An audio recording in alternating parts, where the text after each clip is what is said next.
Skinny Fabulous, Cherry Haynes, all these other prestigious people from Vincy even vouch for me. And Mr. the late Soca, whomever his name is, first man from the Caribbean that ever went to Jamaica and had 2 million people voted for him on the television. Especially knowing in Jamaica, my name was considered as a fool. And I must make that clear. In Jamaica, when people say to you, you are going like you're Quashie. Boom, Luciano said that, and I started running like a madman. And he was like, you got something for them? Mm-hmm. So I just grabbed the mic and said, just imagine living in our world. Never done ever before in Jamaica history. Bob Marley did, Toots and Maytel did, Derek Morgan and all these great stars did the festivals before. Even Bush Banton did it when he came out of prison. I mean, even when Portia Simpson became prime minister, the first female prime minister, the year after, our first word from out of her mouth was echoing my song, everything turn up.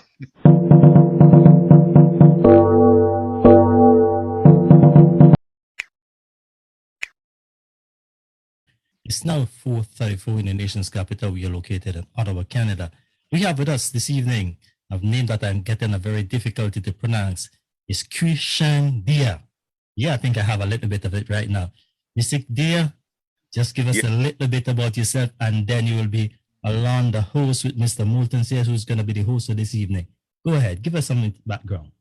Yes, Qshan Deya, born Kellis, Quashie, in the Grenadines part of St. Vincent, Union Island to be exact, a 3 square mile little island.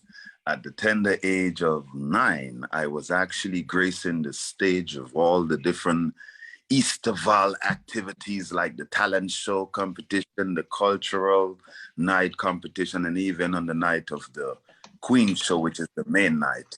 So from a young stage, I've been singing even in the church, in the choir. So music has always been a background, been part of my background from a young stage. I mean, my family, I have family that sing.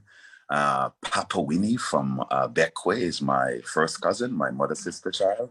So then you can see, you know, music runs within my vein. And after being in Union Island, small little island of Union Island, and never got the opportunity to go to the mainland after finishing high school, I went on to to become a vet. So I went to study animal husbandry, which is veterinarian science at the Technical College, where I happened to meet a musical friend like Kevin Little. We sang together every lunch period.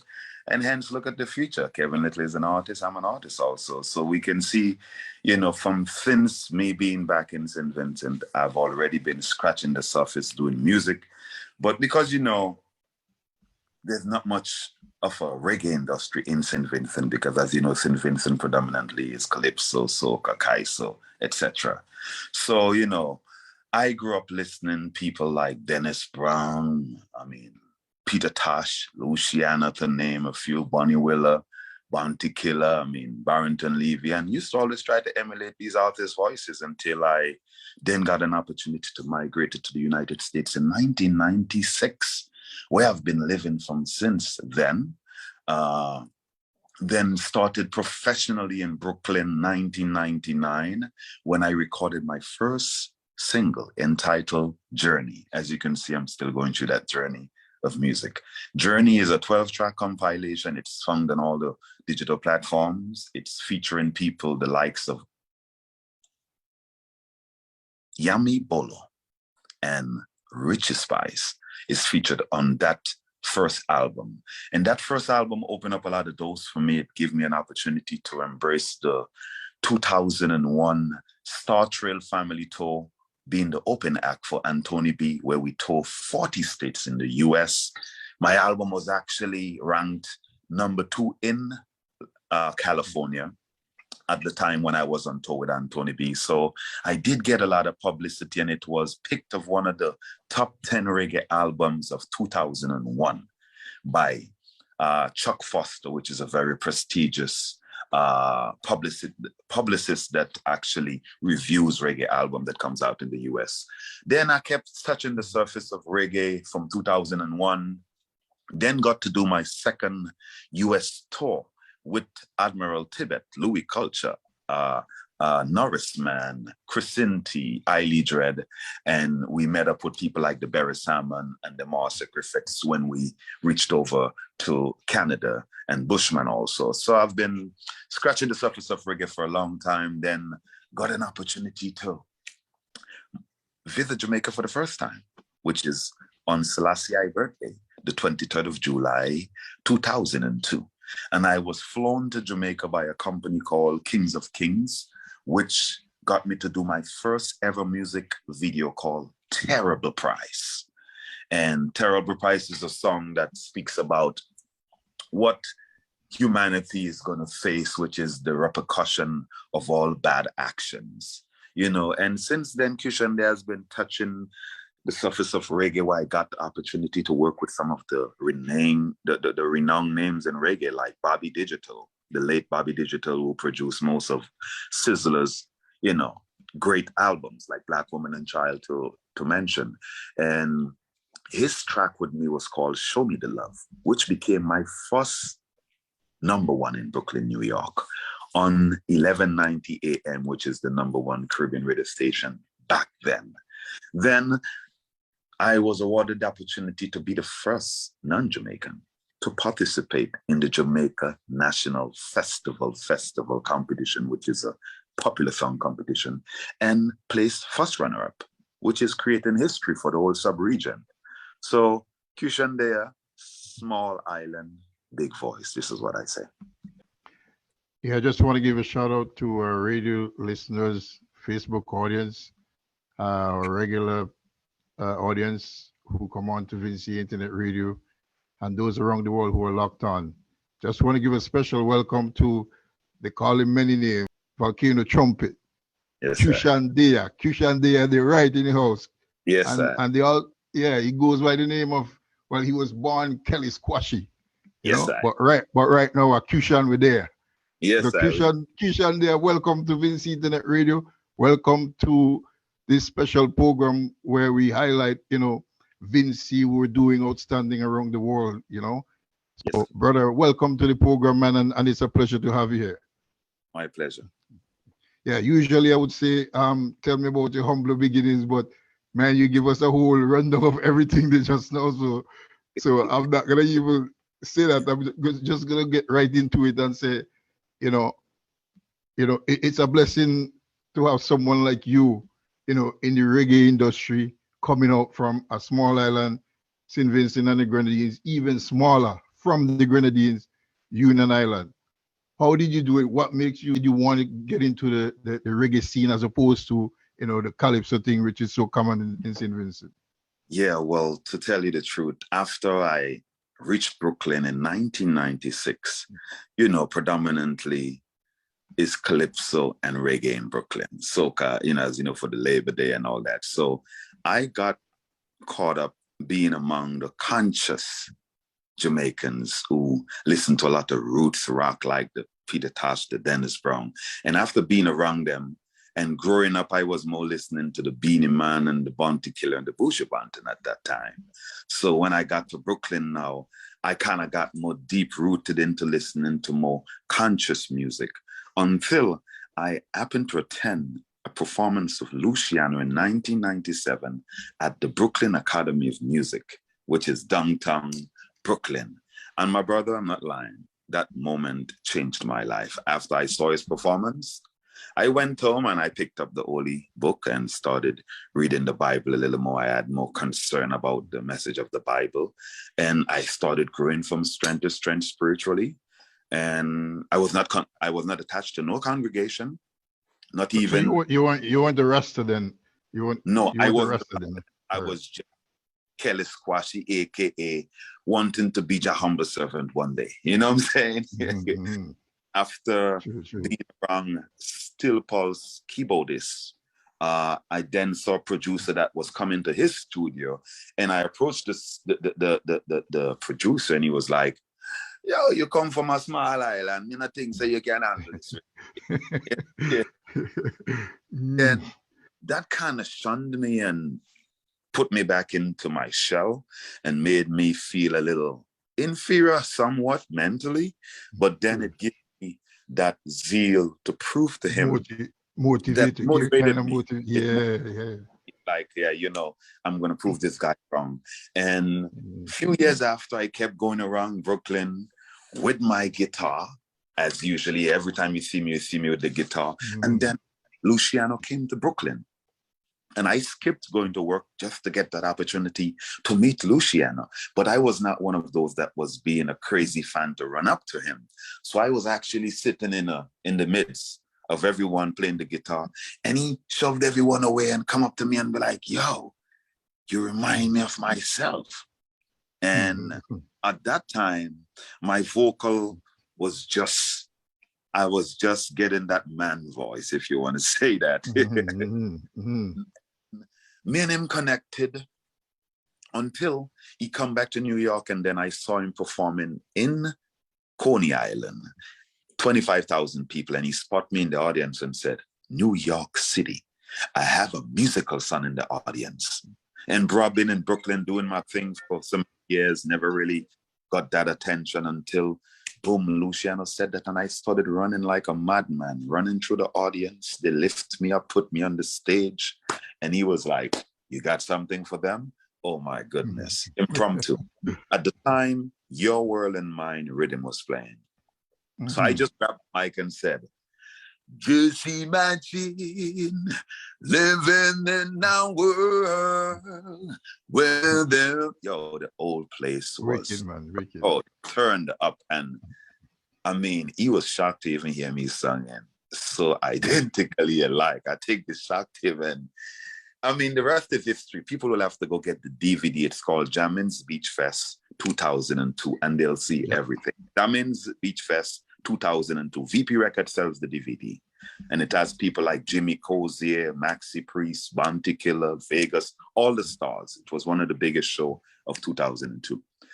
So after being in Brooklyn, and this producer was telling me, man, if you want to record with me, you got to learn to speak better. Because at that time, I had a bad lisp, almost singing like Elephant Man. You feel me? Yeah. So with that speaking impediment, I started practicing diction lessons. And then he said, you know what? I'll send you to voice school.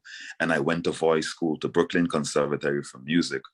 Peggy, my vocal teacher, Italian, who taught me a little diction lessons and the true art of singing. Because before, singing was just me singing off the bat of a natural talent, but there is rudiments to follow in projecting and how you finish your notes and all that, which I got professional training and then got a scholarship from the Brooklyn Conservatory for Music, which I did not even use because they were like, you wasting your time here, man. You don't make it already. You don't make it already. True art of singing, because a lot of people in the industry still hasn't captured it. Singing is a sustained speech. Simple as that. Same like piano means to play softly. But some people be playing the piano. No, it's to be played softly. That's the meaning of the word piano, to be played softly.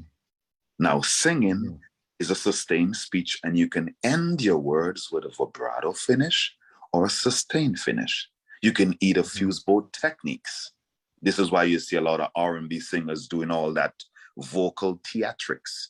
That is called belting.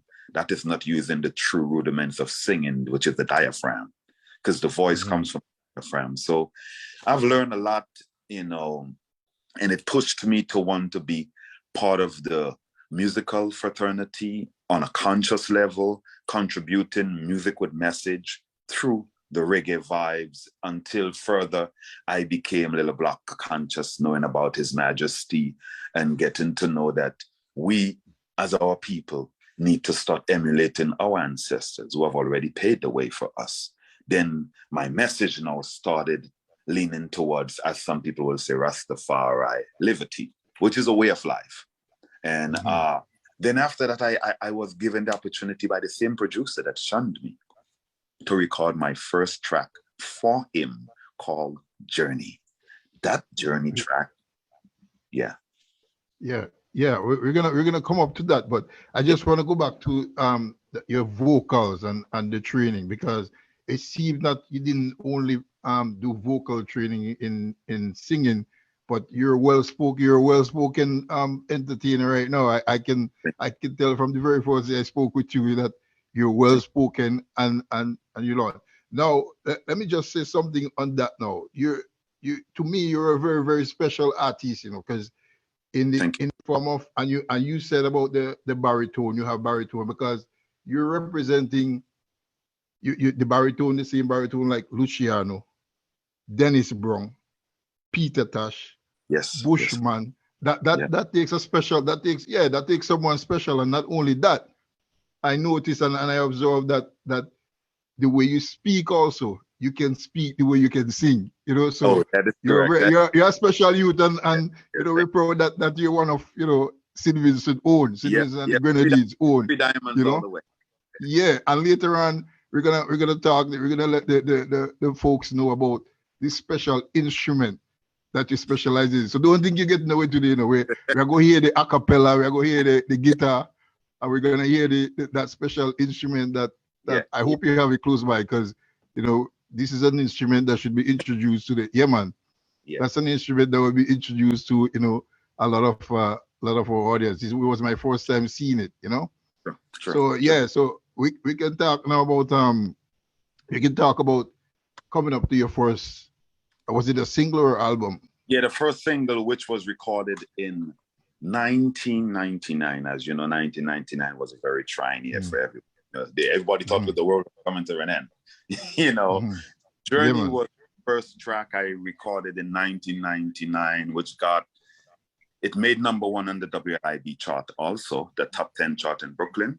And then this producer who used to work with VP Records, who opened the distributary called J&D Distributors, which is the company that released my first album, Journey. And this album featured the likes of Richie Spice, as I mentioned earlier on, and Yami Bolo, which is 2 reggae star. And that is what awarded me now the opportunity to be on tour with the Anthony B. Star Trail family tour, which is 40 states in the US. But that tour, I must let people know, I was not paid. I took $13,000 out of my pocket and put it into myself to represent my country, myself, and my craft. And I went through the 40 states in the US and made a very good impression. And, you know, it was like my first time really performing in front of audiences night after night, you know. So that gave me a lot of experience being on the road and knowing how to treat your vocals while you're on the road. So a lot of experiences was gained and a lot of friends was made. And it then opened doors for me to have a lot of shows all around the US, because after people seeing you on tour with the likes of Anthony B, you know, but then it did not award me a record deal, because I was still waiting that after I scratched the surface, you know, some company is gonna come and say, okay, Kyushan, let's do a 5-year contract or 3-year contract, and then the other 2 years may be optional if the 3 years goes well. Never ever had such opportunity. One company came and wanted to sign me for 10 years, and I refused because no marketing budget. So why sign a 10-year contract with no marketing budget? I mean, that doesn't make any sense. So better you do it yourself. Yeah, that first album really opened a lot of doors for me. I mean, it was an honor for me to be on a tour among Jamaicans that I never would have thought, being among your own Caribbean people, you would have felt a inferiority, all because, I mean, the dialect is the same, because if you really study the history in Vincent and Jamaica, we are the tongue of kings. No, we are the tongue of kings. Jamaica, king, son. So it's the W that separates the both countries. W, which is same like the West Indies, as they will call it, right? That W now, St. Vincent dialect only have 6 letters in its dialect that separates it from Jamaican dialect. That is historical, you know. And when you really check it, when I was doing reggae, there's some people from Jamaica, and you know, you will find that same to every white man will find a black man saying, "But you're not supposed to do reggae," and you will always find that same when I was doing reggae. The challenges that keep me down a lot is when certain people get to realize, oh, he was not from You're not Jamaican. A lot of people treated me differently, but I'm not using that to judge all the people of Jamaica. Wrong. I cannot let one bad apple spoil, everyone, because I did have people in Jamaica that favored me and would have wanted me to reach to the pinnacle. But then you get to realize in this music industry and this music fraternity, there's so much fine print for your music to be played on Hot 97 and on Hot 105.1 in a sequence that takes marketing budget, management team to coordinate such. I never had such in my career, ever, still up to this day. So marketing budget, you mean marketing budget as in you have to pay the gate man, pay to get your music played on the station? When the money run out, the fame run out. That is what you call a payola. That is, because you can right now turn on the radio and hear Rihanna on Hot 105.1 and hear on Hot 97 and hear on another station. How is that possible? Come on. It's, so it seems like how everything comes through the live vision, which is the TV. It is being paid for and not comes through like regular. Everything is being slotted and paid for, so we have to realize music is a business. It's a music business. So after being in it for so many years, and you get to realize your marked progress is being measured by the size of your marketing budget. So let me ask you something, because you said that your first single became #1 on WLIB in New York, which is I think it's still predominantly some Vincy DJs, disc jockey on there. So what was the reception like in St. Vincent, the radio stations in St. Vincent and the Grenadines? Brother, I wish. You didn't pay your dues, eh? They know king as honor where he comes from. And that is a very proven fact, because I would think that I wouldn't even need to have to ask, because I make it a duty to send my stuff to all the reggae disc jockeys back home, not just those that play poker, but predominantly the reggae ones. I single them out, I send them jingles, and sometimes I do my own investigation. I listen in to see if they play it, and they will not play it. And now somebody said to me, "But you're not hot." I said, "What do you call hot?" I mean, hot is something that you have been playing in your country to let the people of St. Vincent know it's hot. So you have that control. That means you were the medium to get it to the masses. So if you're playing only Trinidad and Barbados and Grenada and Guyanese and Jamaican music in your country, then you need to realize under the level of copyright, intellectual performance and rights, money is leaving your country like billions monthly. True. All those artists has paid when the music is being performed without their presence. It's called performance in rights. There's mechanical royalties and there's performance in royalties, which you will need to attain by joining a society that most artists don't know about. You just put the music out there and then you forget about copyrighting it and, having a publishing setup. So every time it's being played, you're being paid. Other people don't think of that. So now I figure I'm from St. Vincent. I mean, I'm not blowing my horns. I probably the first man from the Caribbean that ever went to Jamaica and had 2 million people voted for him on the television, especially knowing in Jamaica, my name was considered as a fool. And I must make that clear. In Jamaica, when people say to you, "You are going like your Quashie."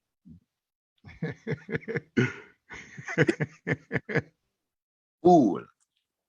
But I went there and created history because everybody had to type vote to Kellis Quashie. So when I was doing the singing competition there, nobody never knew me as Qshan Deya. They knew me as Kellis Quashie. So I created his birth name. And I just figure like when I've done that, Vincey's gonna play me in England. Vincey's gonna play me in Canada. Vincey's gonna play me everywhere they're at. And then I realized, no, because I've went to the St. Vincent Day in Brooklyn for my first time. And I've been in Brooklyn since 1996. And I've went there like 4 years ago. And I was embarrassed backstage when I went up to the backstage manager and said, everyone is asking me if I'm performing because they see I'm well-dressed. Can you give me an opportunity? I have my memory stick with my rhythm. Can you just let me wake up the crowd? Because obviously there's nothing going on. Man, Skinny Fabulous, Cherry Haynes, all these other prestigious people from Vincy that does music, even vouch for me. And Mr. the late Soca, whomever his name is, God don't like me. We don't know nothing about you. Where you come from? But Qshan Deya is our reggae star. Me don't know nothing about him. Let him go fill out the farm online and apply. So next year him can perform. And I was like, bro, that kept me from going around my own people for years, all because I was like, wow, there was so much Vincentian people in New York I never knew. People came from Canada, drove over. So that was like a premier moment for the masses to know all these years they're thinking I'm Jamaican. And I want to make this clear. Never as one time I've ever posed or tried to pretend to be a Jamaican, or ever interviewed, or ever said yes to when people say, you know, Sally, why me think you're yard, man? No. Do your research on Qshan Deya. Every interview, I mention my 3 square mile little island.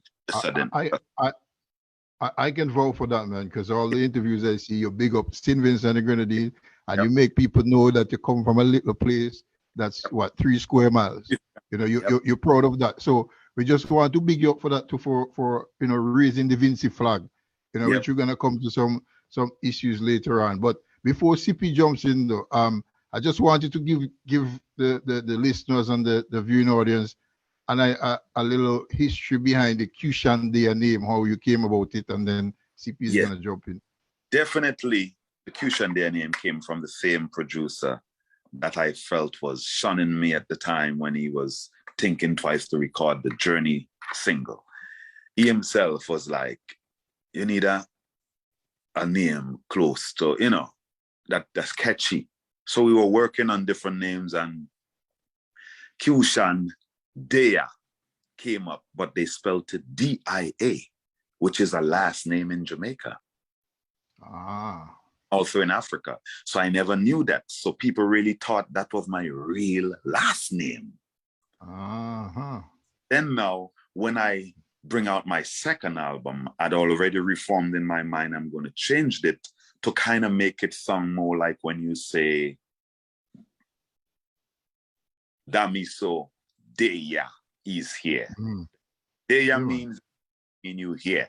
So the Q from my last name, which is Quashie, that normally would have been followed by a Q in the English grammatical language, I break all rules and I spell it S-H-A-N comes from the word nation, the suffix of the word nation. As you know, in English, we've got prefix and suffix. T-I-O-N is the suffix. So I cannot go put Q-T-N. So I put the suffix S-H-A-N in mimic of the pronunciation nation. S-H-A-N instead of T-I-O-N. So the T-I-O-N is replaced with the S-H-A-N. So the Q, Quashie, representing the nation, Deya is here. So the meaning of Qshan Deya is Quashie, which is descended from West Africa, Ghana, from Nis and Nas, kings and queens in Ghana. You can do your research. So I am from royalty, and I am so honored to still have my Afrocentric last name, which spells the same in Ghana this very day. So I was about to say that's real creativity, man, you know? Yeah, Quashie nation. Yeah, that's what the meaning of my name, simple as that. So CP, you learn it from there to pronounce. Qshan Deya, CP. Like the word nation. Nation, put a Q in front of it. Qshan. You know, Deya, you know.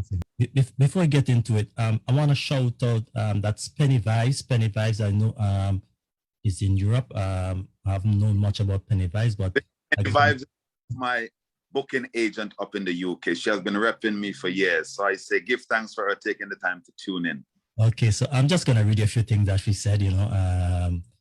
She said, she or he are your program. Let's read the first one.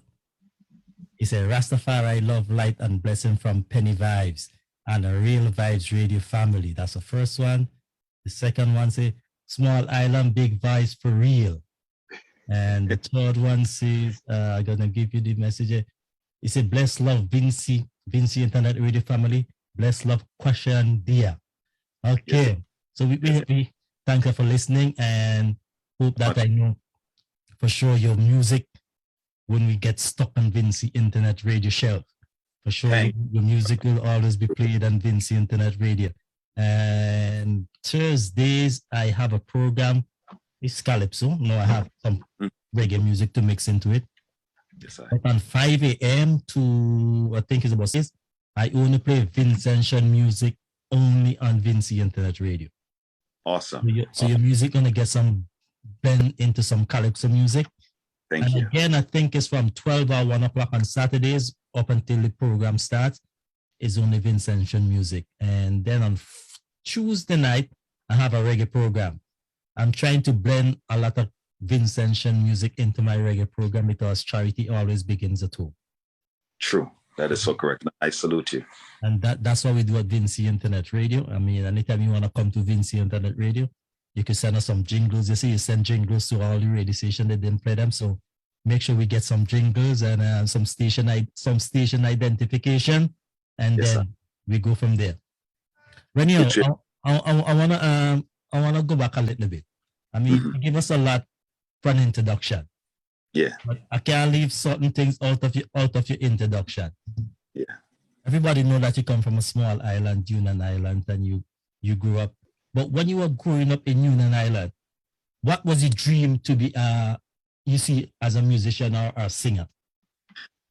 My dream was to take care of the animals, them in the southern Grenadines, to tell you the truth. I was more into veterinary science, agriculture, but my desire heightened when I ended up moving to the States and getting the opportunity now to be in studio. Because in Union Island, you have no option in thinking of trying to record in a studio because there's no facility in Union at the time. So I get caught up singing from headphones and singing in the bathroom and even singing on my tank. I live on a place called Sugar Hill, which is the hillside. And everyone can attest that growing up as a young kid, after I come from school, I'm walking home singing. When I reach home, I have a stick in my hand like a microphone and I'm singing on my tank, to the top of my voice. So I would say I've been having that zeal to become a crooner in the music reggae fraternity from a young stage, but there was no, no opportunity and no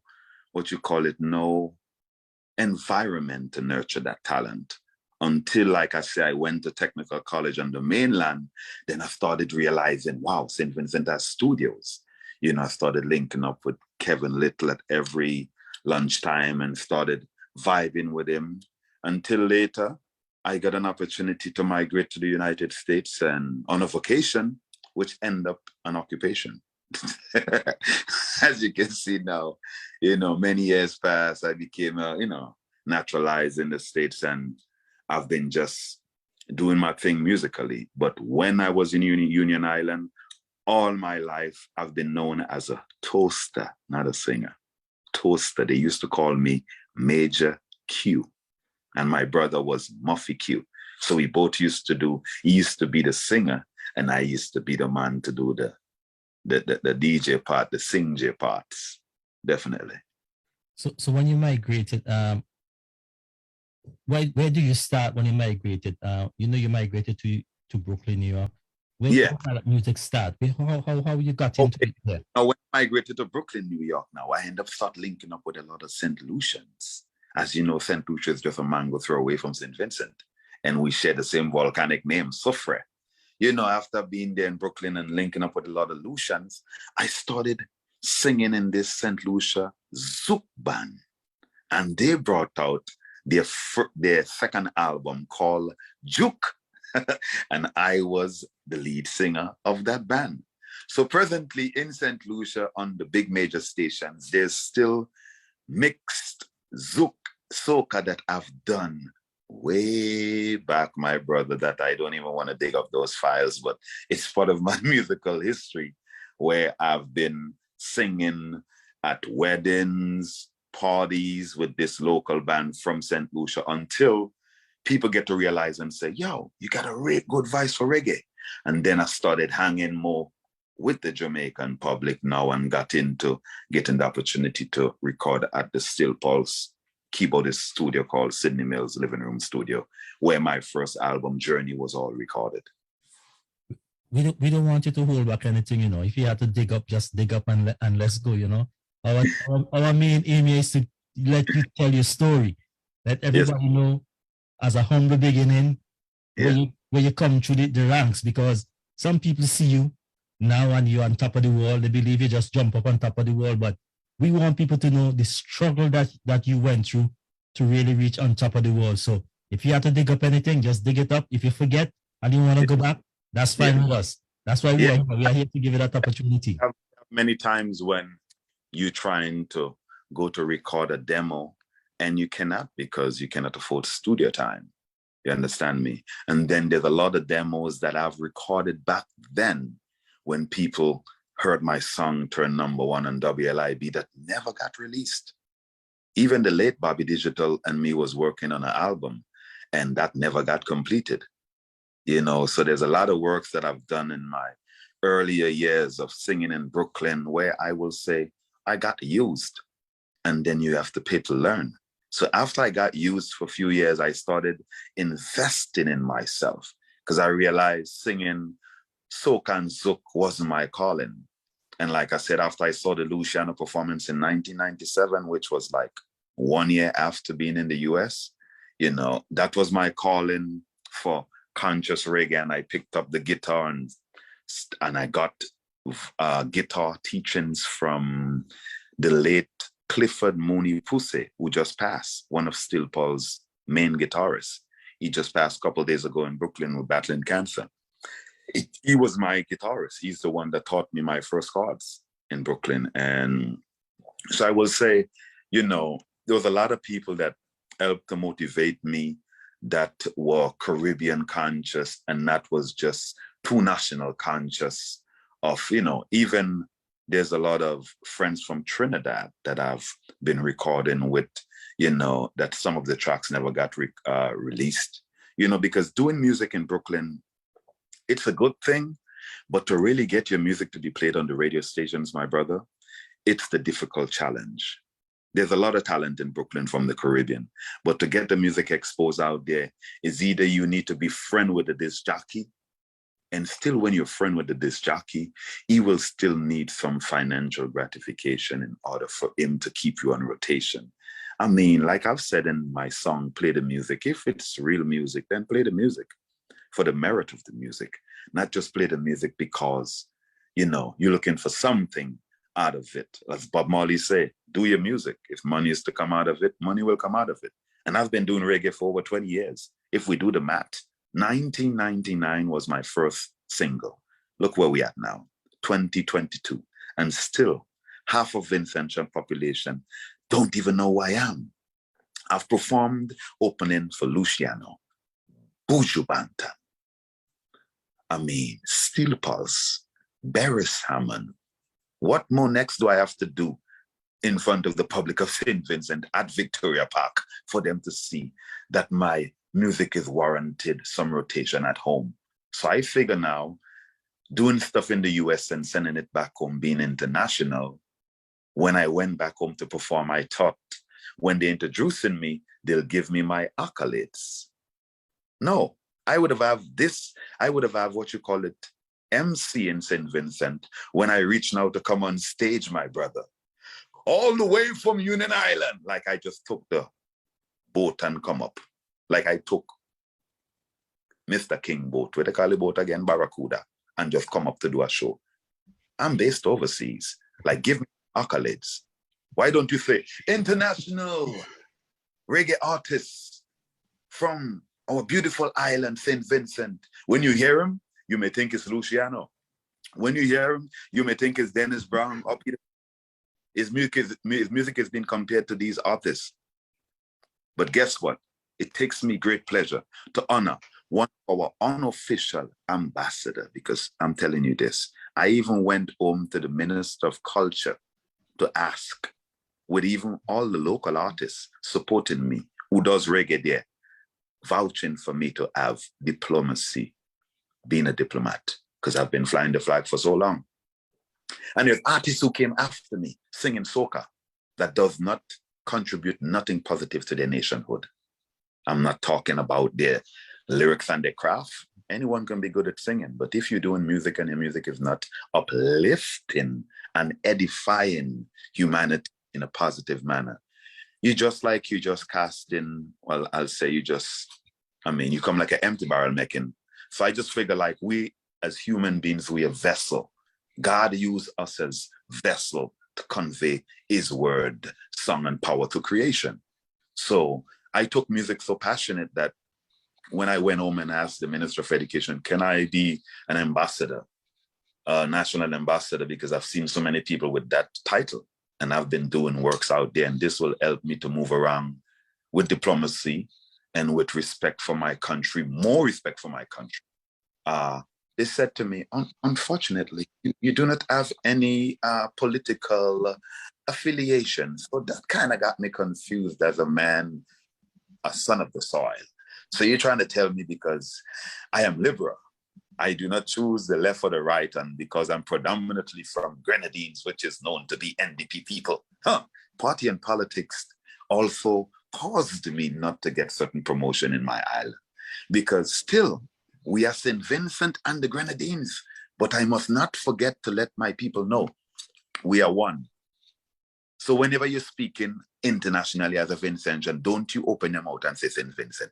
Make sure you say St. Vincent and the Grenadines, because that is the most official and respectful name to address your country. You know, because you give other people the mentality like there's only the mainland. No, it's the mainland and chains of islands that make up one. You know, and it's the same mentality of Trinidad and Tobago. I mean, you find that even Tobago, people may feel inferior to the people from the main Trinidad. And the people from the main Trinidad, they don't realize that they come from Vincent and Grenada. And they call themselves Trinidadians. They're from us. We is the island hopping that creates those black people that is in Trinidad, and they don't realize the full history of it. Go to Laventille and ask how much people there from St. Vincent, whose mother and father is from St. Vincent. I mean, the whole archipelago of the Caribbean is a melting pot of people island hopping. So we are all connected as one. So unless we submerge and overcome our differences in the quest for common goal, we will not be the one Caribbean single market economy that we are trying to achieve. It will be a fleeting illusion to be pursued that shall never be attained. As you can see, people will always have this national consciousness. So once we remove the cape of colonialism and see us all as Africans that was dispersed in the Caribbean region, and we try to hold on as tight as we can onto each other, and when each other is going up, push each other up. Because if you're in a crab, if you're in a barrel with crabs, like for example, and you want to get up and you see one going up, you won't try to pull him down. You'll create a ladder for him to go up, because when he goes up, there's help now. You can go get help. So we all can come out of the barrel.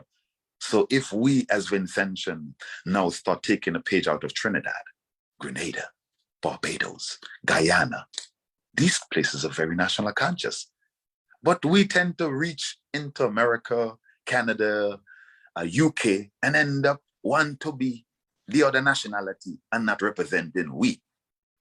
Because some of us married into different nationalities and forget our own. So you find that we don't even rep our own.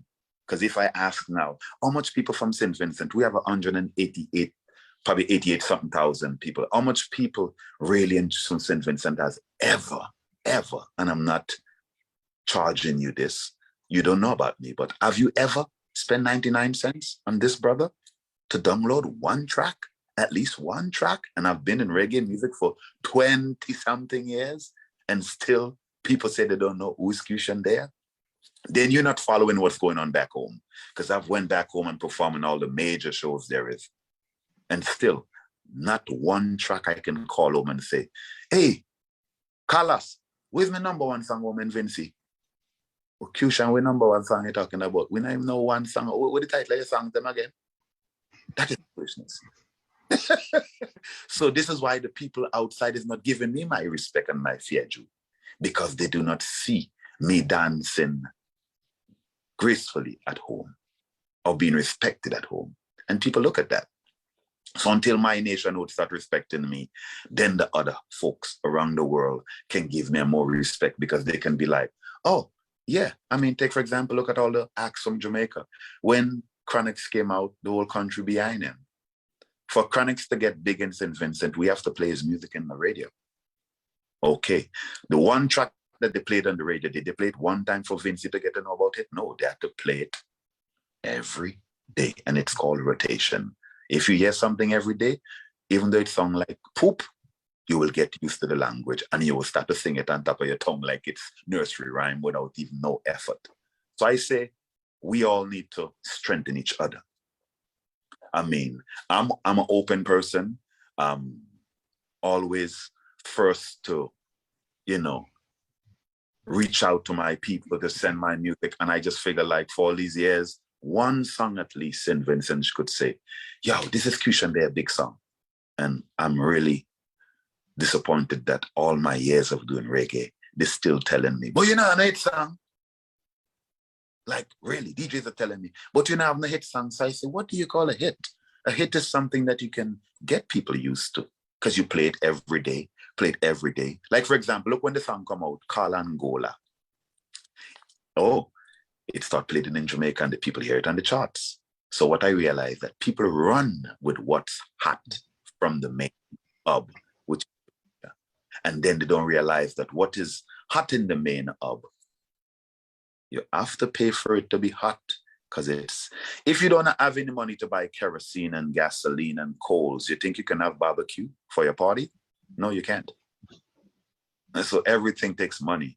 So money has been my deficiency in getting me the exposure, and also my people rallying behind me, because not one day have I ever disowned my heritage. One thing you're going to say with Vincy Internet Radio, that's what we are here for. We are here to push Vincy music, and you won't be bothering about rotation. Rotation is always on Vincy Internet Radio, man. So one thing you can cross your fingers. You might not hear it when you locked in, but for sure, basically every day I play about, say, 25% of Vincent's music between Monday and Thursday. Friday I call it strictly Vincy. Saturday is strictly Vincy music from about midday. So there's no problem. I'll let you know too that I have a lot of relatives in Union Island, so you have to be careful.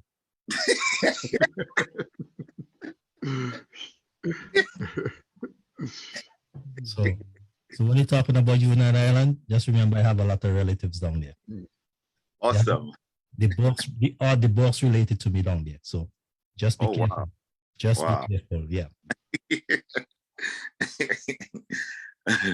Yeah. So as we say that a king have no honor in his own home, and that's the truth. Now, how do you feel that you are making it so big out here? Your distribution seems to be good. I mean, and that's only how you can make it. But when you only see other Caribbean nations taking part in, say, building their culture and tightening the culture with the artists, and sometimes Vincent, we don't really see that, because, as you say, and I'm gonna say it now without any zip. What you said about our ambassadors, they don't even want to come on people radio station to talk. And they call cultural ambassadors. And I can give you a story. I'm not going to call any name, but for example, one cultural ambassador was supposed to do something for a company in England, and he want to charge $10,000. And it was an intention activity. So where do our cultural ambassadors stand? That's so true. You know? Yeah. So I mean, I have the facts. So if they wanted me to pull up the facts, I'll pull the facts up. I have all the facts. Sure. But because our radio is part of the facts to know that we have sent so many invitations and not one of them have ever reply or return an invitation.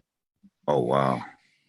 So saying that now, how do you look at your music right now? How do you compare your music now to long ago? What step do you think you make to improve on your music now, depending on where you started? Well, definitely getting into my own instrumentation and production. Like before, I used to wait for a producer to tell me when to sing. Now, if an inspiration comes up, I take the money out of my pocket and go into studio and create that idea and bring it out to the world. And now that I'm more involved in the production part of my music, being an instrumentalist, playing the melodica, playing the guitar, playing the drums, playing the percussions. So now I have more motivation to do more for self.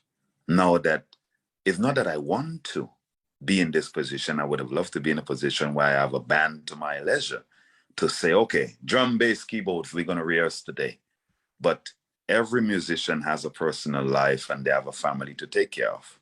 So I'm not here to stipulate everyone to have a specific day for a rehearsal, but I would love to have a personal band. And presently, I work with different musicians. If I have a show coming up, I contact certain musicians to create that 4-piece band structure.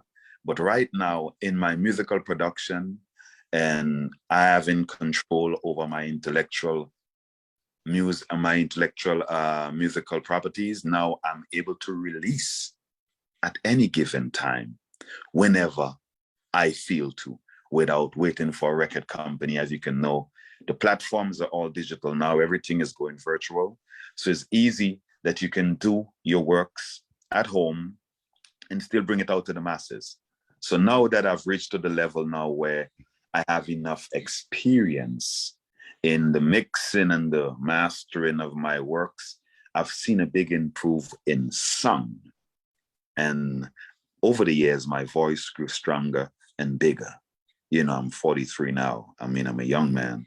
And I think the volcano trumpet has a lot of more, heaviness to get to it as I grow later down, maybe 44, 45, But like I say, now that I've ventured into being the producer and also the arranger of my music, it gives me great privilege now to bring out my works as quick as possible instead of sitting and waiting for a producer to tell me, oh, I have the song, they haven't mixed it as yet, and I gotta wait until this engineer is not well.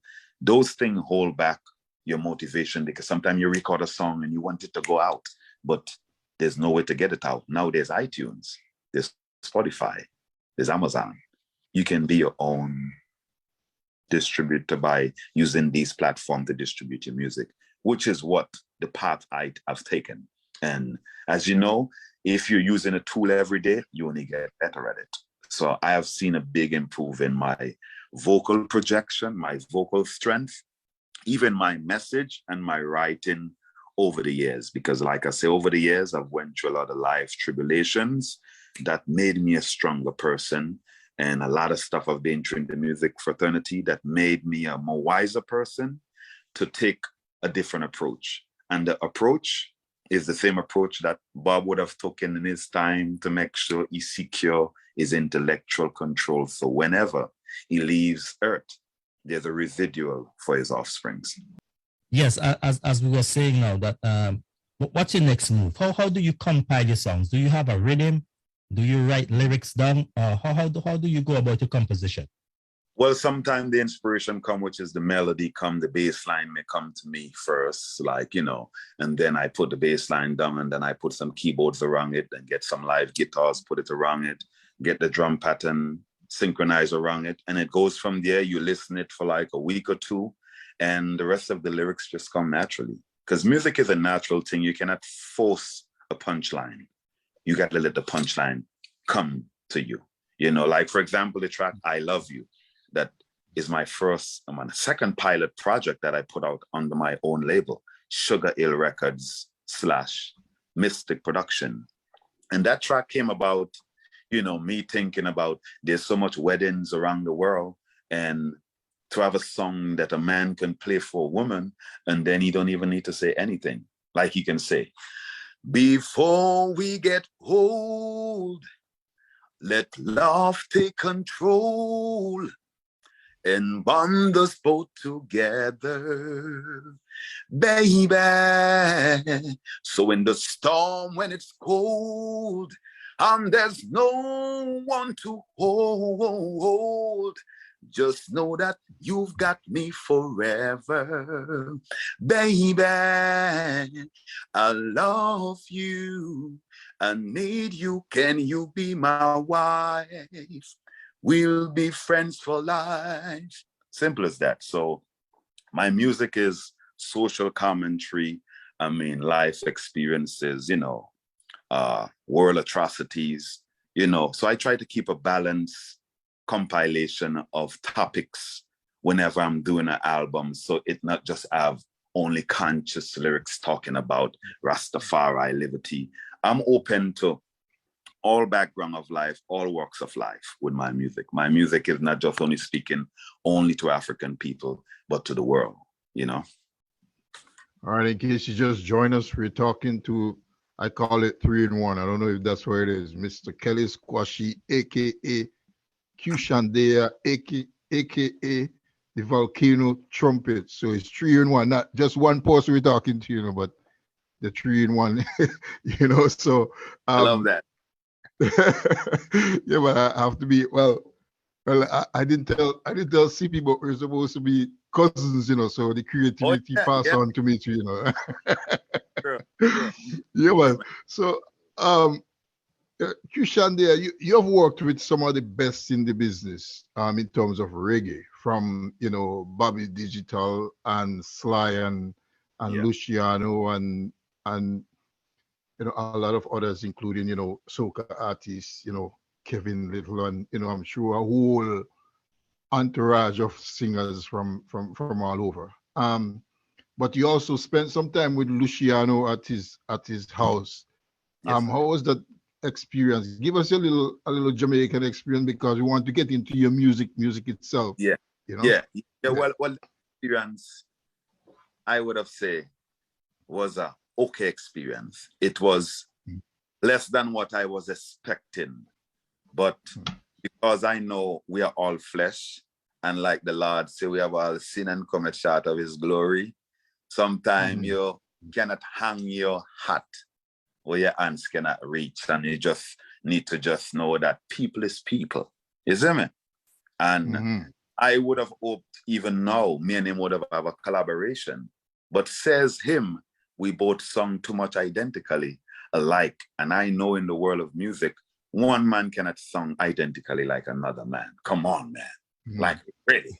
I mean, like someone, the reminiscence of someone. But in singing for the first 8 bars, if you really collective music and know about music and musicians and melodies, you will realize that you cannot mimic someone for 1 minute straight and nobody don't know that's not Michael Jackson, like for real. You know what I'm saying? So really and truly, we had little personal differences on our belief system at that time. And I think that kind of hampered how far we would have get, because most of the time when in his presence, other people was like, oh, yo, this man sound like you, sound like Dennis Brown, sound like Bushman, sound like Peter. The response I got from him, thinking I'm being well embraced, was opposite, you know, like in the sense of, yo, your song so good from the last time in Brooklyn. Me have to watch myself with you. Hence now you as a youngster who's looking up to the icon is going to be like, I wonder what that mean. But you say, me's a street youth. You must read between the lines. And then I realize he's saying, man, you're getting competitive, brother. So I got to watch myself with you. Somebody said that. So that within itself elevated me on another spiritual level and made me see that if an icon saw me as a threat, wow, you really have something special, you know. And to tell you the truth, I may have a reminiscence of Brother Lucy, who I have great respect for, Bushman, same thing, Dennis Brown, Peter Tosh, and I may emulate, but none of them can emulate me. That's the big difference. Well, that's why I said earlier on, you know, that you, how could one man, you know, you sound like Peter Tosh, Dennis Brown, Luciano, Bushman, and if we want to take it further, Bushman and I think it's Natty King, kind of a song like there was a thing with them too at one time. Right. And people say that is what kept down my career. I'm like, how could that keep my career down? Hello, there's nothing new under the sun. So everything that is here, like for example, if I was penetrating my career in America, like Rihanna came here from the Caribbean and got to the right people. Think for example, I had come from St. Vincent in 1996, and I was focusing on breaking through in the R&B and soul industry. Then now, when I open my mouth and say, "Lady love, your love is peaceful like the summer's breeze. You'll never find, as long as you live." To American stuff like, oh shit, you got the voice. But today, a voice like that, oh, it's not the in thing. You sound like a 70s. So the foundation for real singers has died because all of these auto-tune and these so-called wannabe singers who are singing right now, and it's raining, that does not have real true talent. So those people who have the real talent cannot reach to the pinnacle because you don't know if who you know and what you know, what you do with what you know, that's how to get forward. And like I say, I've met a lot of great people, but I think one of my big problems is because I have my head screwed on my neck properly. People, they reason with me, they realize the wealth of my experience and what I've been through and what I've been through. So you find that I get a lot of, oh yeah, like Barry Salmon met me in Jamaica. He have never done this to no one. Came up on stage and grabbed the mic. Yo, you gave me goosebumps. Everybody was like, yo, Kyushan, you go boss now. All the youth, so you yo, you go boss now, go check Barris. Bro, I went to Barris for like over 2-3 months. Every day at the man yard. Every day. Ask me if I ever recorded for him or he ever did any works with me. So there's a lot of people that speak a lot of things. And then when they see you somewhere in Rochester, New York, and you opening for them, boy, you see you now give up now. You see you everywhere me go, me I don't back down, don't it? So what I see is that the threat is really there with the other artists. But you know, when looking at you saying those things, you know, I kind of really have this big respect for you. You know why? Because you're saying it with a smile. You know. Yeah, you don't hold any grudge. You know. No, I have no grudge because guess what? You see what you have there? No one can take it. And you see what I have? No man can take it. True. We are all born with a specific genetic code and talent that we, you know, that owes to our own merit as individual that no one can destroy or take. Not even your dignity a man can take from you. So like I say, small island, big voice, and the thing that kept me going is nod and smile. Isn't it? Even I'll long and smile. You check it. Yeah, man. And I feel also like going back to the same cultural ambassador stuff and the support in St. Vincent, not only for the cultural ambassador stuff, but in terms of music getting airplay. I find that if you get more support locally, like you say, it will really spit out the thing more, you know, to expand. And in terms of reggae music is also huge in St. Vincent. Like we in our culture, it's in our blood. It's, you know. Not to cut you one time. I've said to a promoter, Luke, Luke from at 97. Me say, listen, my brother. I've sent you so much music in your inbox. I don't hear Too Cool Chris and none of them playing it. What happened? You want money for play it? Like, really? I'm not good enough, but want to fly me home to open up for Buju Banton and Luciano already? Come on, bro. Like, be real. So then I said to him now, he said, but your music ain't hot. I said, what do you call hot? So then I realized there's a misconception with the hot music, and you realize that I'm not going to lie to you, my brother. People from your country, if they know you can reach higher, they tend to pull you and hold you. I mean, I said to Luke, so you telling me all these years I've been doing reggae, there's not one particular track, one, that let all the DJs, Sergeant Simmons or Chemical X, whomever used to play on the station, play it every single day. So when I come home to do these shows, when I open my mouth, people along with my music. Never has any interest been put for such. And like I say, my brother, it's not that I feel like, I just break it down to say, if my music was promoted in St. Vincent, they would have a lot of more other volcano trumpets rising up. Because that is what... Brother, let me tell you, don't give up, because I don't think it's really only the reggae music they're fighting, and I think it's something, maybe it's something in our culture or whatever. Like, I often talk to CP, right, about even this program, right? A lot of people don't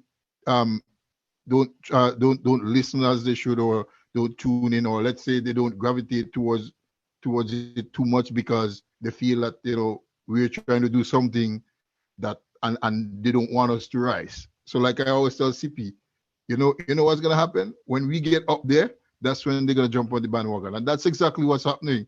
When internationally people start to recognize you up there, and they find out, boy, we can't hold back Qshan Deya again, so we might as well jump and join him. That's how the thing works. So don't be discouraged, man. Just continue to push out the music.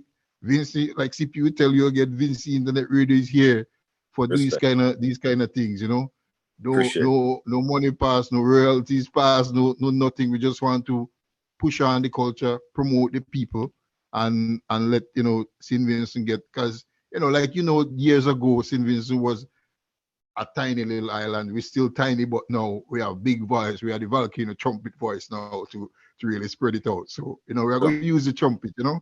True. So come on to your music now. And I see you have your guitar, so I don't know if you're ready to give us something like a live. And I want to hear that instrument too. So if you want to play the guitar and then give us some of the instrument. Guitar now, I mean, this track is very applicable.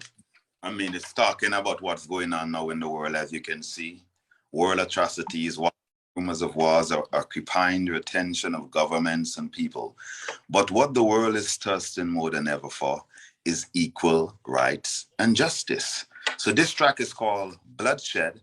It's created on the same rhythm that Peter Tosh did Jagged on way back in the days.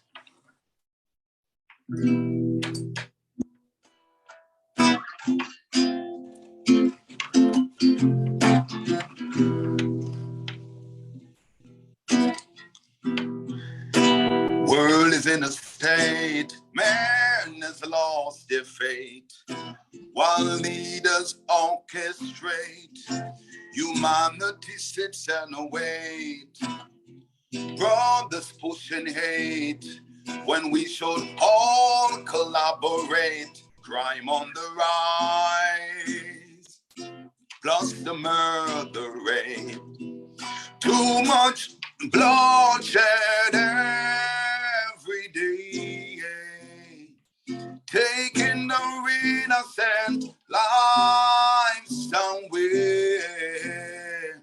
Someone will have to pay. Jah won't let them get away. Oh no, no, no, no, no, no, no. What is a world without peace? The wickedness will always increase. I'm on sight, the great beast, America, planning another blood feast. using hard technology, causing catastrophe. And then they are blaming it on the Almighty. Too much bloodshed every day, taking our innocent lives away. But someone will have to pay. Jah won't let them get away. Oh no, no, no, no, no, no, no. As the years grow old, mankind heart gets cold. Prophecies unfold. Big and bold, big and bold.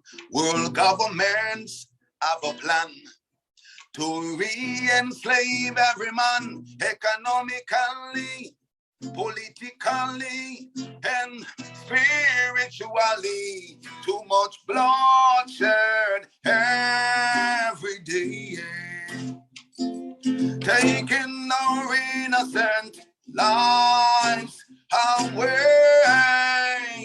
But someone will have to pay. Jah won't let them get away. Oh no, no, no, no, no, no, no. The best means for the world to overcome the world difficulties is that the world be united as in a single body. Thus being one single organ, nations must find the means to heal their unhappy wounds, not by bits, but as a whole. Too much bloodshed, bloodshed every day, taking the innocent lives away. Someone will have to pay.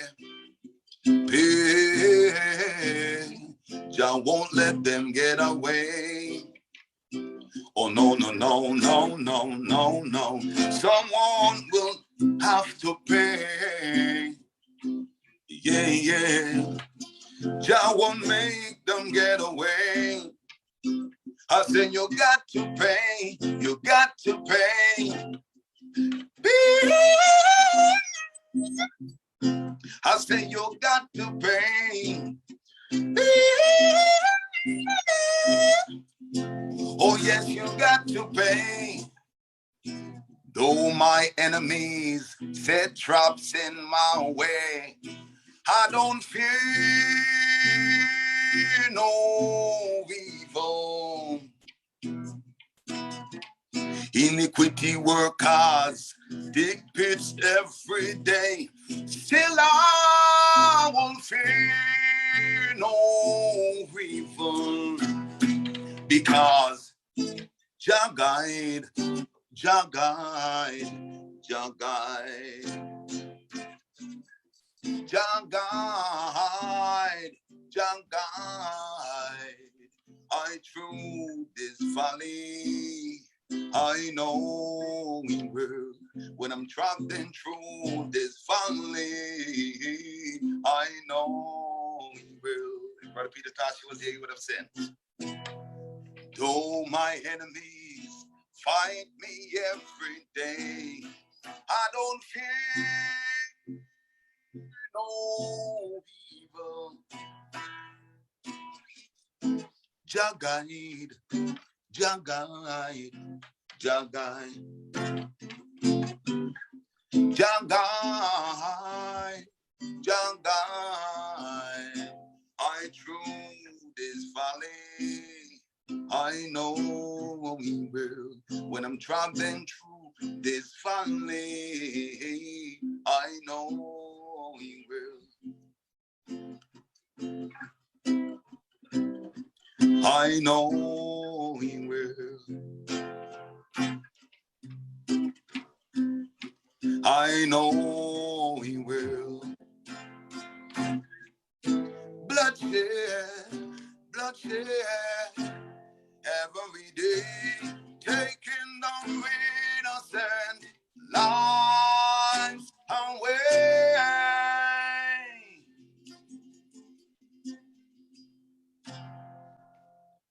Wow. Folks, it's not Peter Tosh, it's Qshan Deya, the volcano trumpet, man. Yeah. Yeah, man. It's something that we have to see like Qshan Deya in concert one day, you know, because I believe you can do a whole show with everybody enjoying it. So after just introduce this instrument to us. By the way, how many instruments do you play? Well, the only instrument I've not really played is the violin, but every other instrument I've played it. All right. So introduce this instrument to us before you perform, and then CP is gonna jump in after. This instrument is no stranger to the musical world. It was actually introduced by this famous Jamaican reggae Rastafarian musician called Augustus Pablo. You have a lot of works. You have done albums with King Tubby's. You have a lot of singles out there with him playing this instrument. He was the first to make this instrument popular to the world, in the reggae world. And I just fell in love with the tone of it because it's actually, it looks like a keyboard, as you see. It has all the same keys like a keyboard, all the different frets and the different keys. And in order for this to work, it takes breath from the trumpet of the volcano. So as I blow it, it's just a device, a medium to get the air. I choose, there's another piece you can do, but I don't put a mouthpiece. I like this one because it gives a different flow of the air within, and to me, you have more control.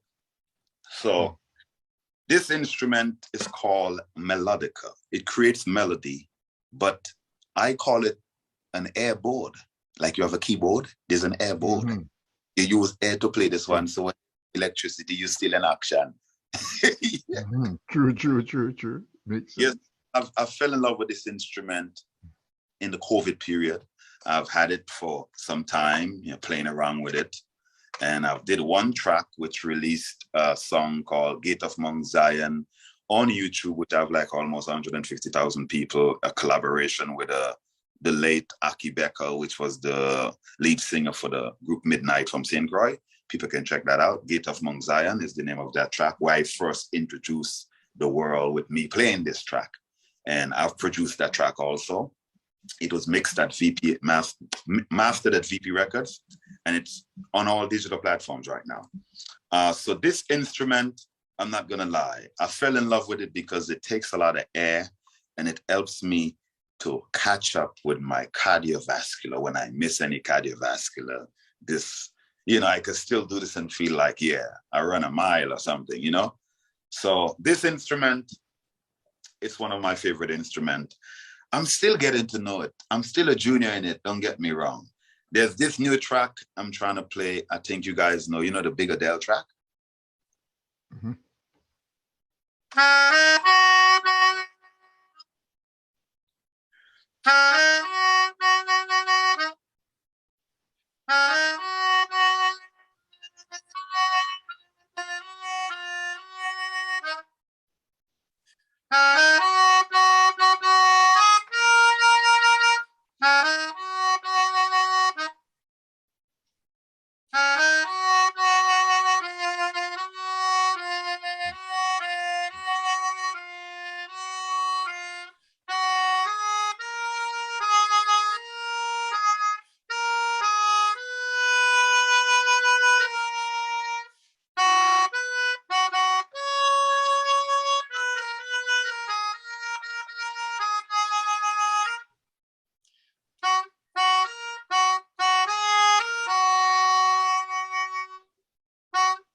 King, this instrument, I'm not lying, because it's such a smaller compared to the regular piano placement of the fingers, it can be a difficult instrument, but trust me, if you learn an instrument and get to know it better and better, you tend to learn the chords of music easily and know the scales easily. So this instrument is actually one of my favorite. You can check on my Instagram page of me playing a lot of different songs of hit songs, you know, Sweep Over My Soul. I mean, what you call it?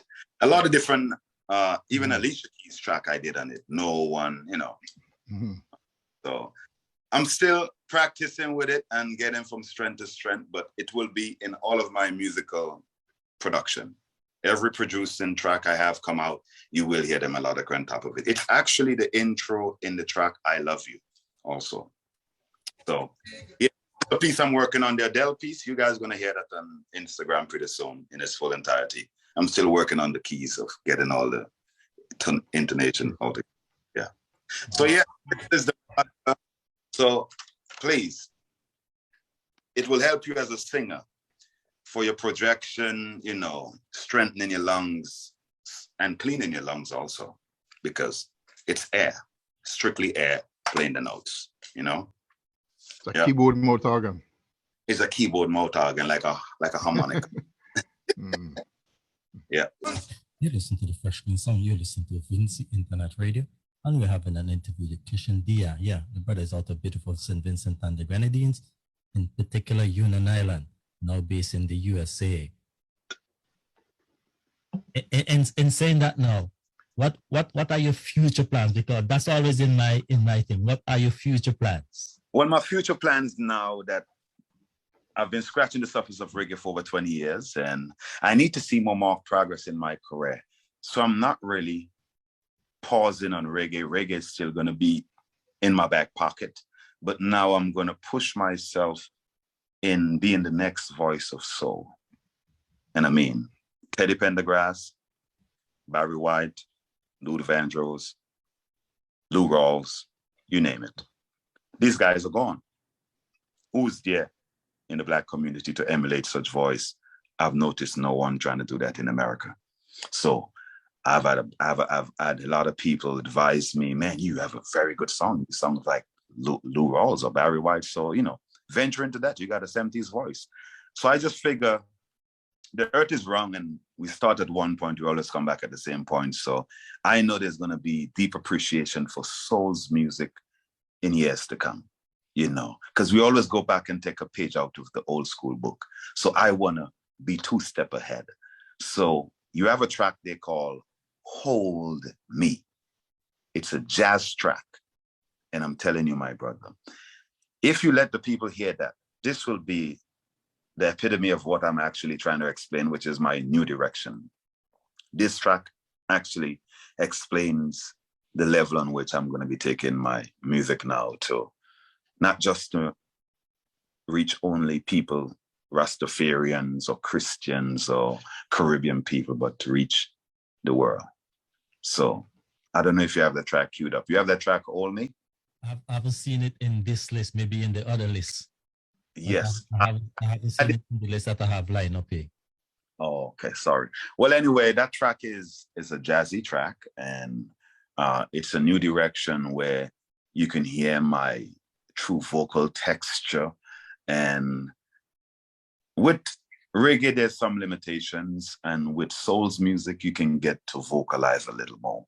So in this direction I'm taking now, I mean, I'm in my 40s, so I want to sing some grown folks music to begin it. The reason why I asked you that, you know, a lot of people don't know in St. Vincent and the Grenadines, we are exposed to so many different types of music. Thank you. Thank you. That is correct. Reggae, Mm-hmm. you name it. Yeah. We're exposed to. Like we're exposed to a lot of, I've been accused, convicted, and condemned. The trial's over, and now I face the end. Is this your way of telling me we are through? And all I'm guilty of is loving you. A lot of people know Jim Reeves. Yeah, and I'm gonna tell you because we did some interview already with one of my favorite. I'm gonna say this. She's 16 years old. She's UK and she sings country and pop. She must want to know why I inviting her so often on the radio station. But the thing is that we in the Caribbean are exposed to country music, especially on a Sunday morning. That is so true. A lot of people don't know in the Caribbean that basically on a Sunday morning, that's when you listen to country and Western music. So we are very exposed. So that's why my question was to ask what your future. Now you explain what most likely your future gonna be. Mm-hmm. How much of distribution? How is your distribution network?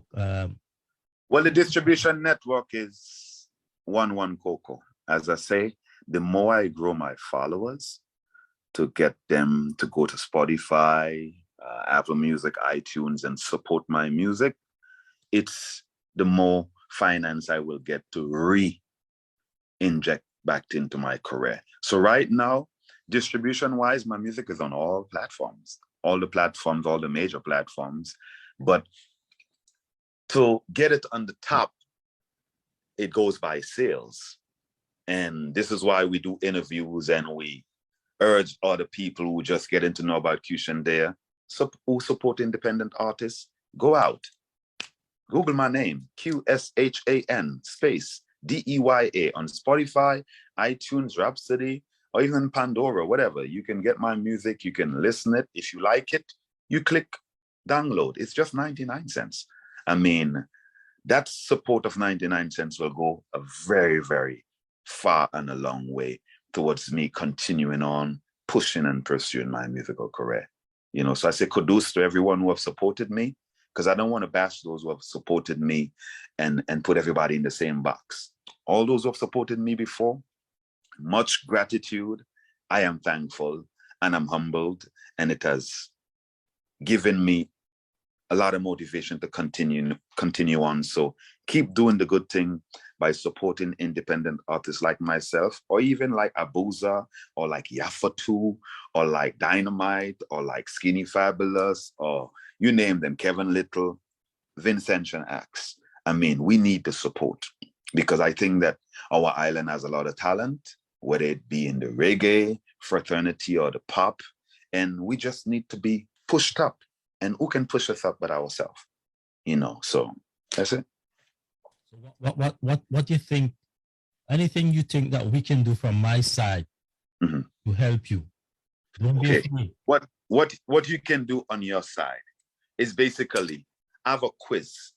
Like after this, maybe next week, you're going to be like, let's see how much people listen to the interview. So Qshan Deya is going to give away a copy, an official copy of his EP. And it goes to the person that can name 5 Qshan Deya songs off the bat. And that's a big challenge. we can get us started, no problem.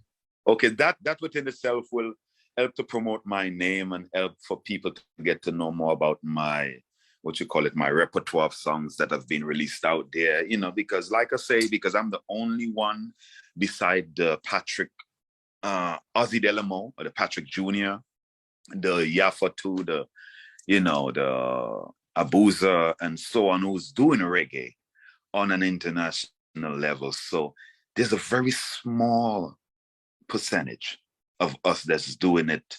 So we need that motivation from the Vincentian people to push forward. And don't feel because St. Vincent predominantly is soca, you are not supposed to push. But guess what? Every year, like I've said, I told the promoter them in St. Vincent, think of it.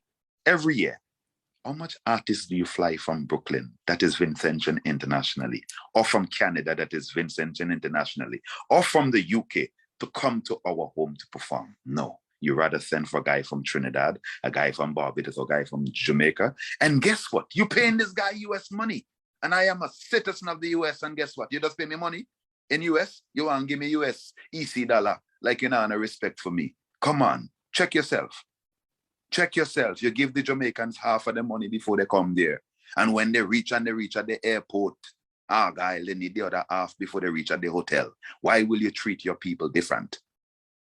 What, because they drop off a breadfruit tree? No. Stop that mentality.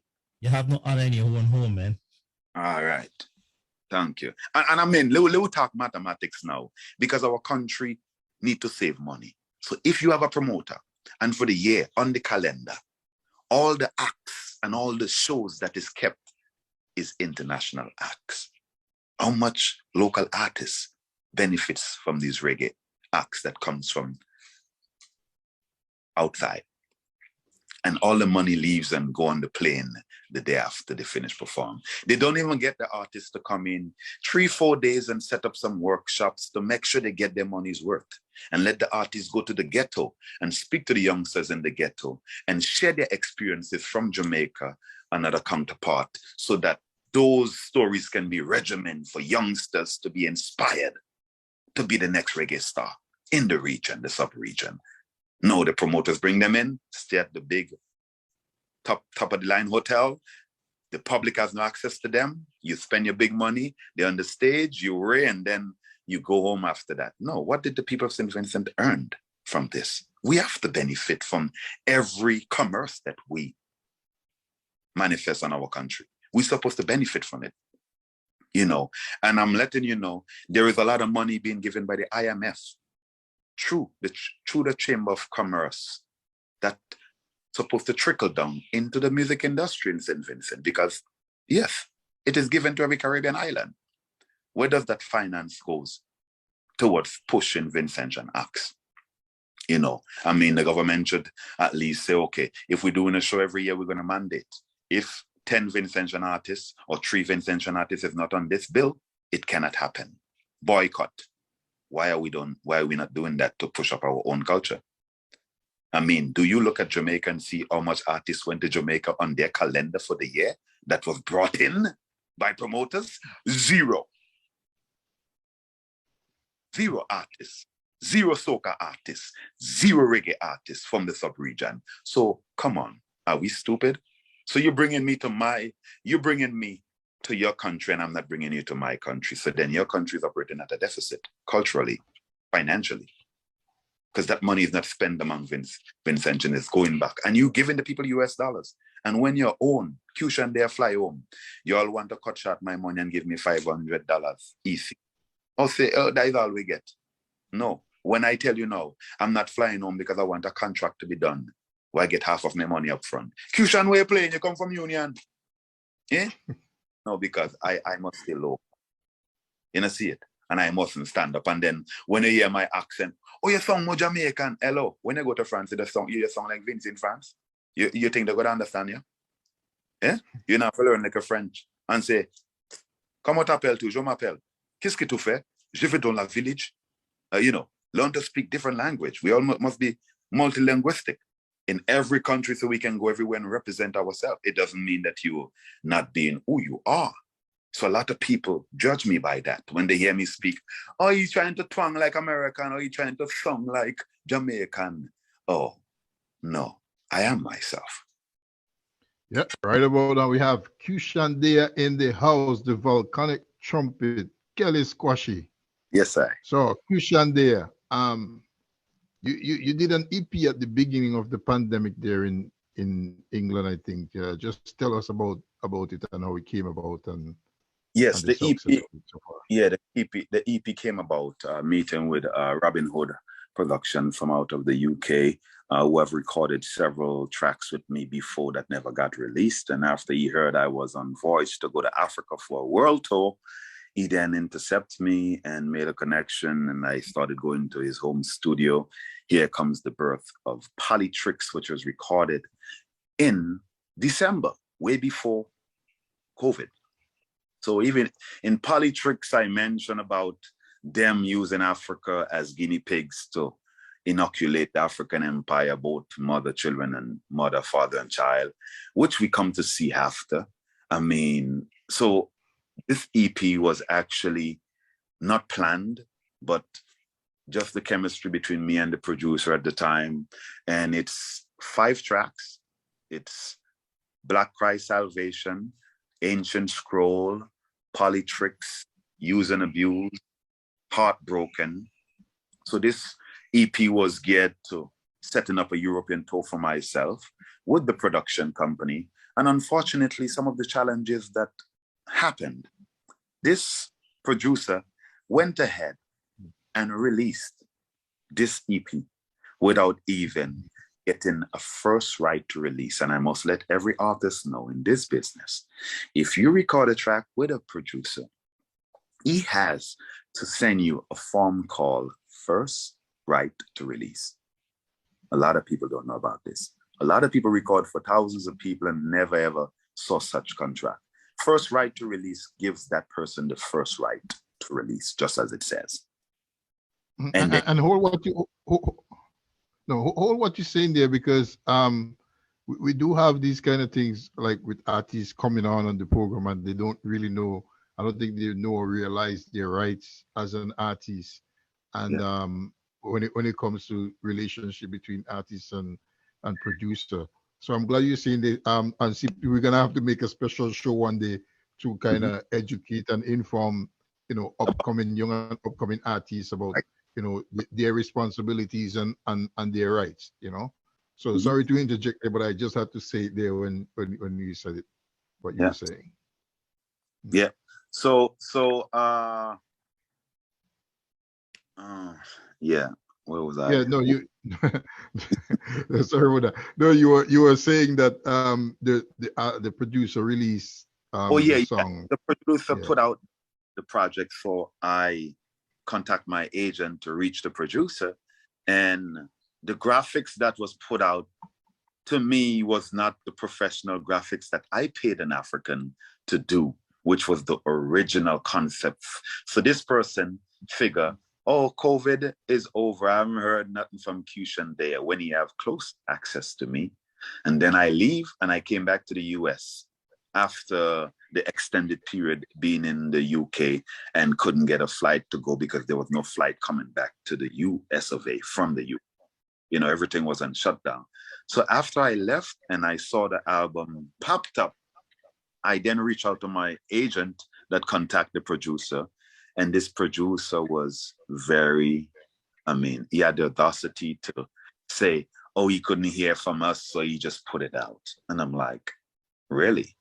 If you have not signed a first right to release, you have bridged a contract. And it putting out there, if the person doesn't register your rights, which is your society that collects your performance and rights, the music will just be out there and you're not earning anything for it.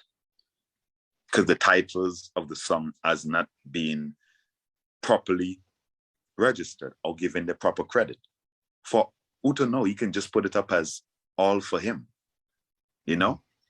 So these are the challenges that I myself go through when now you meet producers that you have a chemistry with, and then you have an artist because you're not traveling with your management team, as always in the case of me, who don't have any personal management, like physical person to be there to say, okay, at the time, people take advantage of you because sometimes you're so hungry to record and the zeal you have in the studio. I mean, it's a natural chemistry. You can't really hold it back. And you put the track down with the good intention and open that, the producer is going to do right by you. And then you see the producer or the music is out there and you did not sign the right to release it. So now it's doing good and you're thinking now, I look like a fool to pull it now, right? And other people in the public going to be like, yo, Kyushan is too ignorant. He's trying to pull his music off when it's promoting him. Yeah, but the logic and the merit behind it and the principle behind it is not right when a producer works with you and he puts out your work without you knowing nothing. And that Polytrix album is one of those cases, you know, and I don't know how much of it is selling now, but in the future, I will have my lawyer do the necessary delegation for me to get my proper rights, you know, because all my songs are written by myself. So what artists need to remember that when you record a song, 50% is yours. That's your publishing rights, your intellectual rights as writer, which is actually 100%. And the other 50% goes to the production person who's a producer or the arranger of the rhythm.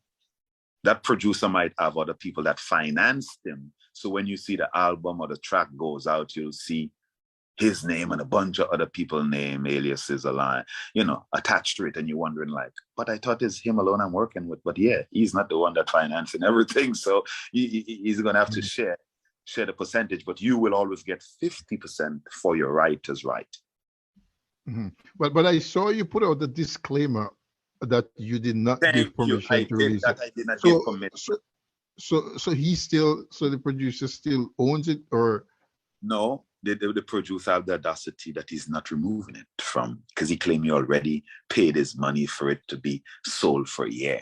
So he's not removing it, you know. Oh. So where does that left me to just wait and see? Because whenever I get my legal representative to subpoena him, he will have to give me all the sales everything that he made from it. Yeah. And then, well, because verbal contract with producers, my friends, do not. Even though the closest friend you may be to this person, do not. I've done it and I've learned.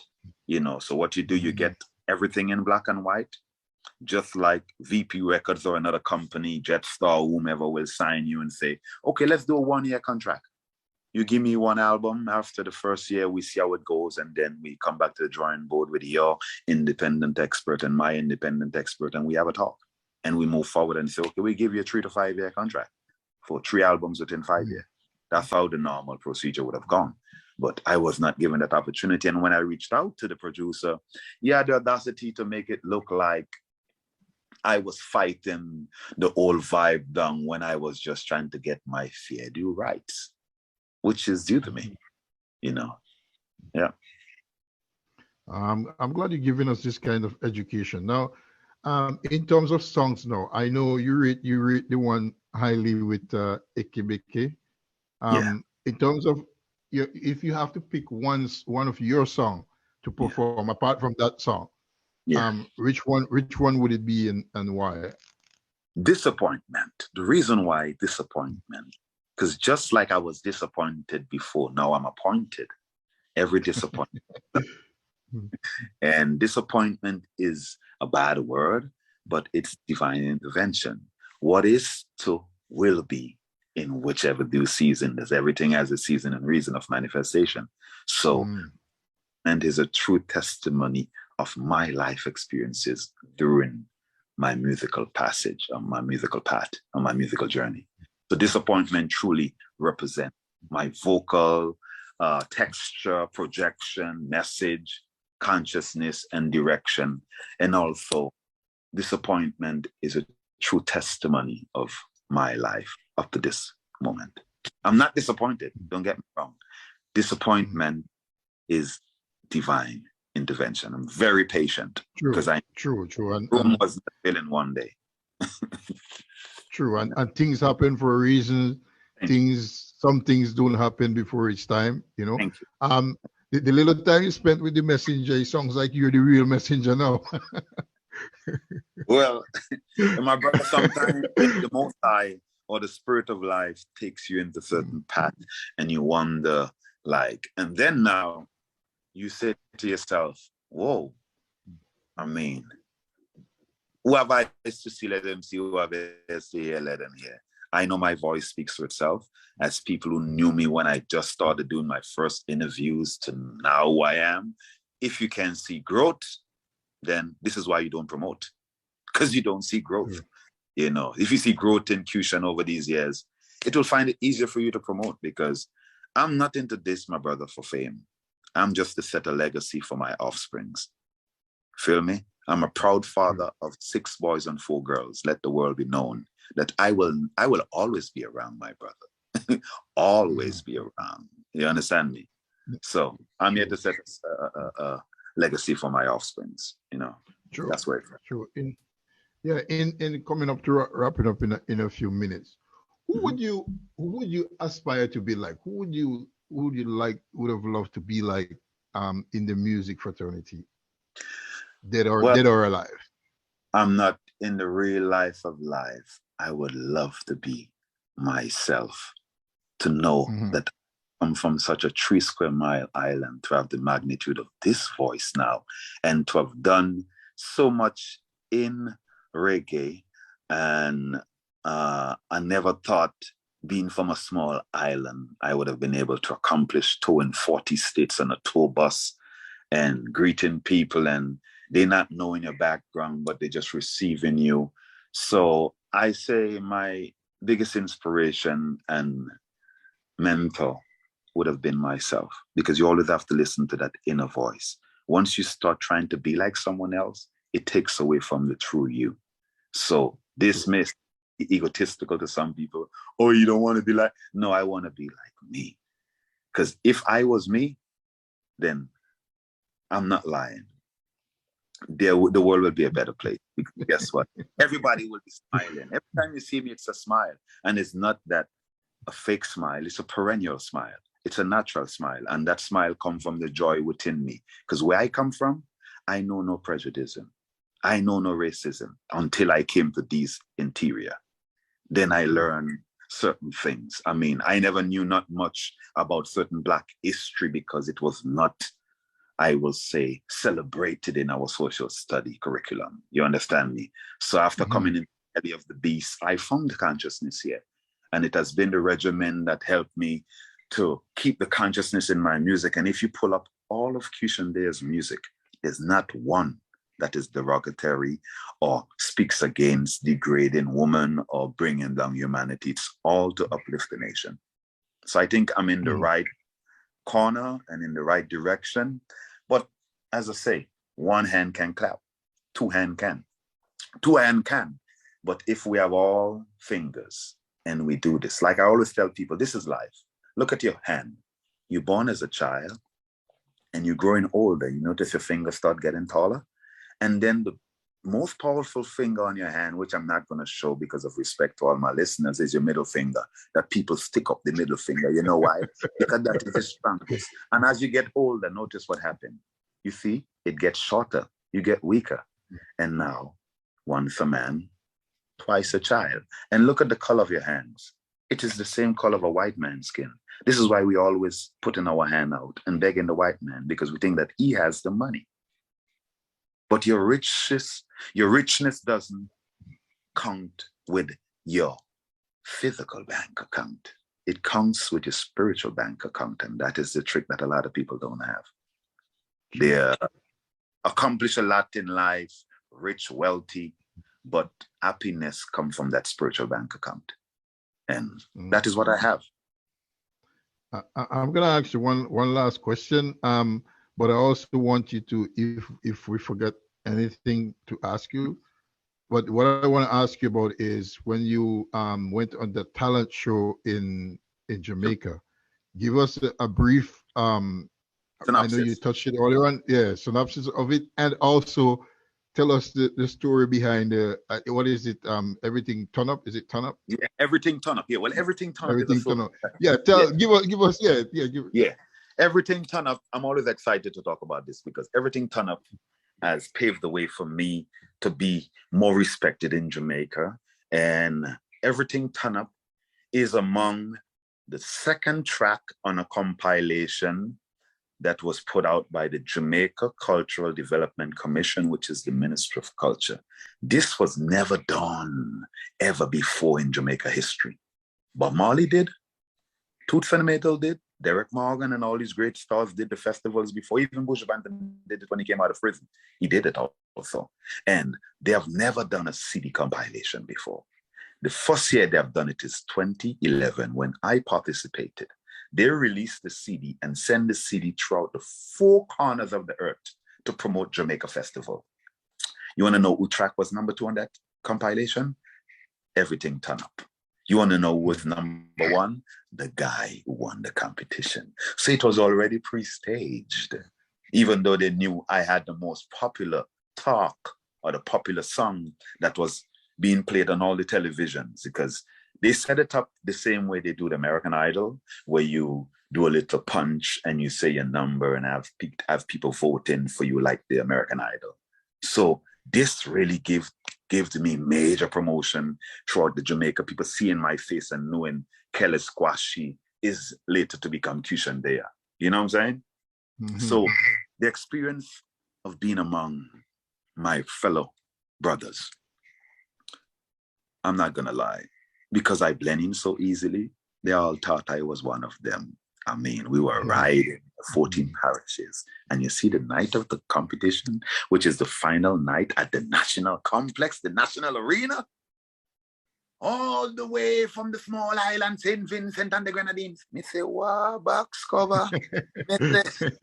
Me say throughout the whole tour. That was not mentioned. But because you want the judges now to be prejudiced and to be national conscious, because it's like it's like you going to Trinidad back in the days and hoping to win soca finals. Are you crazy, bro? It's not going to happen. Well, if I'm right, Fire Empress had that experience in Trinidad with the college as well. So, you know. So then I realized you cannot destroy the integrity of such a competition that was going on way before me. So I had to take the spring bench push that I got from it, because never before in Jamaica has there ever been a festival hit with a colloquial slogan. Never. So I took the talk that was on the streets and I said, everything turn up. I mean, even when Portia Simpson became prime minister, the first female prime minister, the year after, our first word from out of her mouth was echoing my song, everything turn up. So I'm telling you, so I get a lot of respect when I go to Jamaica. Them say, yeah, my youth, if you charge Portia because she take your talk.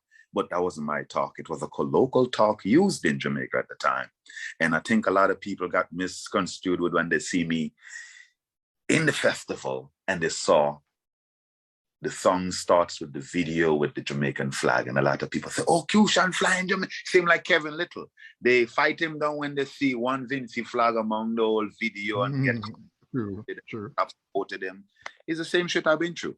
You know, people figure like, oh, Qshan think he's Jamaican. And no, it was not that. It was a Jamaican competition. And you guys should have been honored to know that unlike Collybuds, Natural Black, or Pressure, no one has never went to the interior and got such an opportunity. And that CD was deposited in the Jamaica History Bank. So I am in Jamaica's musical history for the life of it. And I will be remembered. So, I mean, that experience really gives me a big push, because I flew from Jamaica 2 weeks after my performance in the festival. Because even though I didn't win, I had to create a promotion to make the little first runner-up, second place position look bigger. So what me and my management at the time did, we used some of the money that we made from the festival, because I made $500,000 Jamaican at the time. Wow. So I used that money to do a video with me and Lady G, which is a track called Guilty, a Jim Reeves. And people can check that out on YouTube. Jim Reeves, Guilty, Qshan Deya featuring Lady G. And then that was to get me a little more publicity for people to accept me more in Jamaica.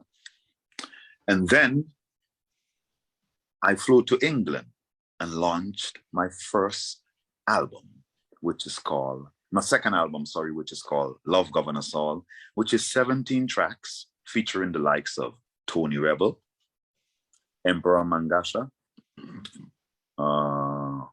Half Pint, and Lady G.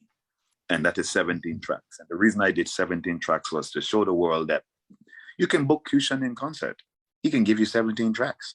I mean, that's over hour and a half performance, you know, which 17 tracks plus that instrument, plus some performances with that Plus you got some, instrument. and then my other instrument is the drums. Oh my God, my brother.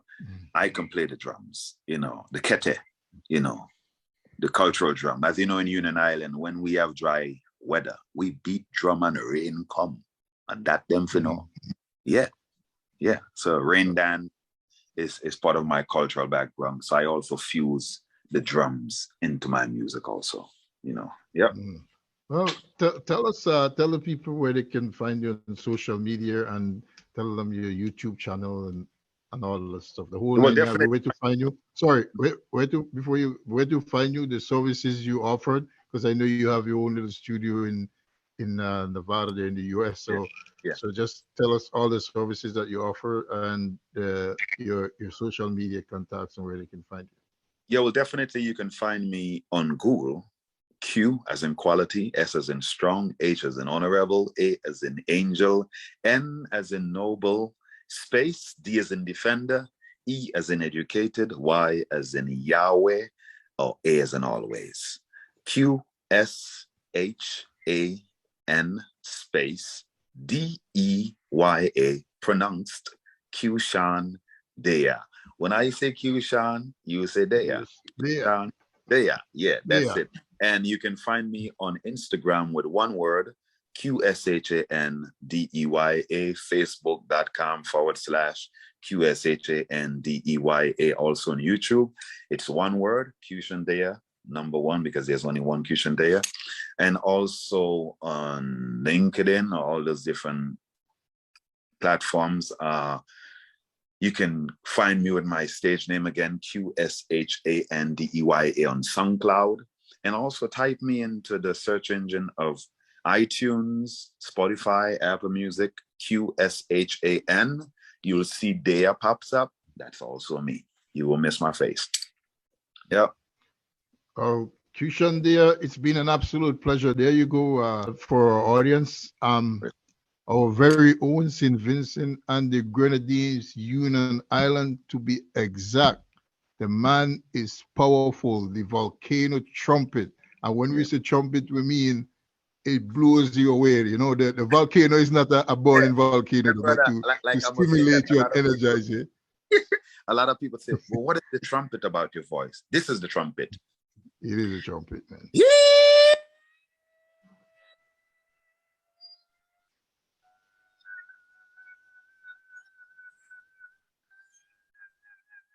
That's the trumpet. Simple. Wow. That's the trumpet. Wow. So, and it's natural. It's not like I'm forcing it. It's natural. Diaphragm. You know. Well, yeah, you know, to close, like I would say, you know, when I look at you singing, you don't force your vocals. It's just naturally flowing. So, you know, I mean, kudos to you. Whenever, you know, we have to touch base and you have to do a show, at least a show in Canada, you know, whether it's Vincy Picnic, Canada or wherever, man. Definitely. But it's been an absolute pleasure to have you on, you know, as a countryman, as a blood family. CP, yes, my brother. Blood family. Yeah, man. So, you know, big up yourself. And I just want to wish you all the best in your new projects. And I'm going to let CP have the last word. And maybe if you have any new projects in store besides the ones you said, you can just let us know. But, you know, blessings, manners, and respect, my brother. So you're saying where, and people look out for a compilation coming with myself, team up with Equator Songs from out of Montreal, which is a song system that's going to be playing strictly Vincy music, whether it be soca or reggae. And this song system has teamed up with me now to release a new rhythm called the Equator Rhythm, coming to you very soon. Please look out for that. I want to thank you, man. Thank you for everything that you do. And we make sure Vincy Internet Radio is like family, you know, so treat us like family. Don't be a stranger. Anytime you have anything that you want to release, just get to me. Walton is closer to you, so yes, I know you might free to talk to me, but I know you weren't free to talk to Walton. So definitely, I gotta watch myself with you. You come from Union. Well, I have plenty relative in Union, plenty work in Union, so you better be careful down there. I know. And all of them is my family. So True. be careful with the Union Island people. Yeah, and I want to say thanks to all my supporters, all those who are listening right now, who are tuned in and have taken the time to get to know a little about Qshan. You know, we had to go back to the yesteryears, to the current, and just know that Qshan Deya is still around. I mean, I even got a call the other day with my father was crying, where they pronounced me, say I got killed in Brooklyn. Oh. So I'm telling you, 3 times they bury me in my own country. I'm telling you, before my mother. And listen to me, I want to put this out there. I'm seeking justice for my mother. She fell off St. Vincent Hospital dead. June 8th. I've not healed from this pain. 2019. I've lost my mother. She came from the Grenadines with high blood pressure. She was okay. They took a CAT scan. There was no hemorrhage, no internal bleeding. After she was being, placed into the hospital, like, you know, when they put you into your room where you got to go, the nurse accidentally forgot the side rail down and my mother fell, hit her knees, bruised up the knees and hit her skull, where she had a blood clot that took a speech. And I spoke to her before because Truths, who's a good friend of mine, who's a singer, was to be the one to take her to the airport. And then in days, I lost my mother. So I am saying to the St. Vincent public, I am seeking justice for my mother. Because you always find out in third world countries, you can get no justice because I even offered to get the hospital records and they refuse. They make you feel like dead man tells no tale. And there's proof of when they took a second CAT scan to realize why she's not waking up. There was a blood clot in her brain, which is hospital negligence. And I not only speak for myself, I speak for a lot of families who are mourning of their family relatives that has went to that Kingston hospital and has never gotten any justice for their family, got killed or damaged. So I must put that out there. We need to address our health system in SVG. And I am the voice of the trumpet, and I want people to know I will not rest until I get justice for Shirley Simmons Quashie, my mother, and I am a favorite son. I want to thank you again, man. Thanks, and sympathy. My sympathies goes out. Thank you. And I want to thank you once again for coming on to Vincy Internet Radio. Anytime you want to come back to Vincy Internet Radio, my pleasure. Be shy. Just let somebody know. And remember, you have something to do for us. Yeah, give me some jingles, and we're gonna go from there. Once again, I got you, my brother. It was a pleasure. And anytime, man. Don't be shy.